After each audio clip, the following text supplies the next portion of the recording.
Here we go. Fair, smart.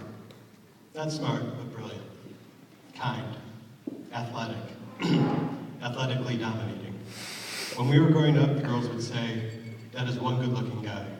And maybe most importantly, humble, gracious and humble. But I'm not here to talk about myself. Because tonight we are roasting Brian Boozer. Oh, nuts. This is my bachelor party roast. Okay, this is going to be awkward. Let's see what I got here. I'm kidding. Look at Brian. Okay, Brian was the smart and athletic one. I'm the funny one, so I'm just working with that guy here. I've known Brian since first grade, and I've had the privilege of sharing some of the best moments of my life with Brian. I'm going to resist the urge to make a toast where I relive the glory days that only a handful of you remember or want to hear about. So, I've always promised myself that if I were ever given the chance to have a bigger role in a wedding, other than being the flower girl or ring bearer, I'd add to a wedding in a way that I thought was relevant and important. And while my gut said that I should share my feelings through an interpretive dance, my head knew that maybe some people in the back wouldn't be able to see it, so I'll just speak from my heart about the groom. Brian is more of a brother to me than a friend. We've had so many adventures together. Brian's someone who's been there for me in good times and bad. And I've had the privilege of working with Brian, I've had the privilege of being his roommate, and most importantly, I've had the privilege of sharing the basketball court with Brian. Like in life or on the court, Brian's a leader. And even when Brian's leading, he's also your teammate. And maybe it's because of where we came from, maybe it's our Michigan childhood or the fact that we grew up watching the Detroit Pistons, but we watched how people with great character and determination who had the courage to take on challenges, and when you take on challenges, you can accomplish anything. And Brian learned this and emulated this in his life, and it's worked so well that Brian has found himself the perfect backcourt partner for life. And even though Brian's a leader, let's remember, on this new team, Robin's still going to be the coach. Now, I want to tell you one last story. When Brian first met Robin, one of our mutual friends was going through a phase where he would make homemade ice cream all the time. And Brian realized that if he could make Robin homemade ice cream, this might just be the way to her heart. So Brian went and purchased the absolute best produce there was. He spent $50 worth of blueberries to make this ice cream. Spent another $50 on the rest of the supplies. Spent an entire evening making the ice cream. Now let me rephrase this. He spent $100 making a pint of ice cream.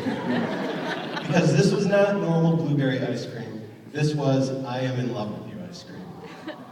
And we all know that is the best flavor, followed by mint chocolate chip and cookies. And since Brian has met Robin, there has been a wonderful magnetic pull between them. When they walk into the room together, they light it up.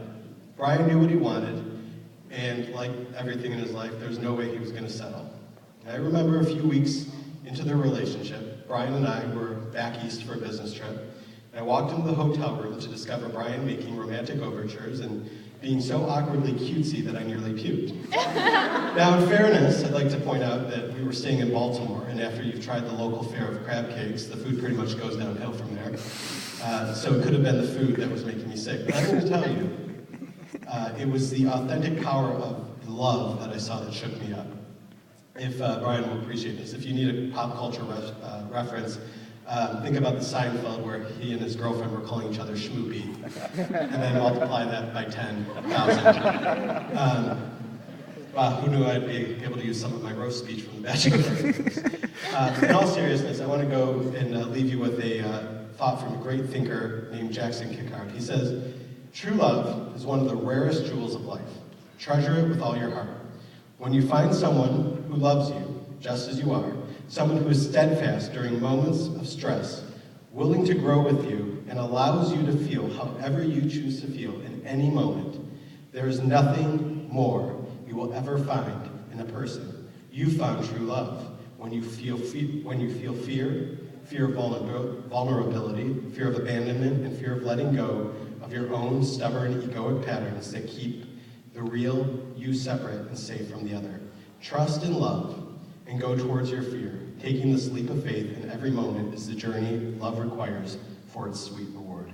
So I'd like you to raise a glass, to toast my best friend, to toast the man who did something today that makes him so special, to toast the man who met the woman of his dreams and then did everything it took to make sure she got out of his mind and into his life, and to wish them both a life of love. To Brian and the love of his life, Robin. Cheers. Woo! Yeah. Strong. Ow! Give him a big round of applause. Woo!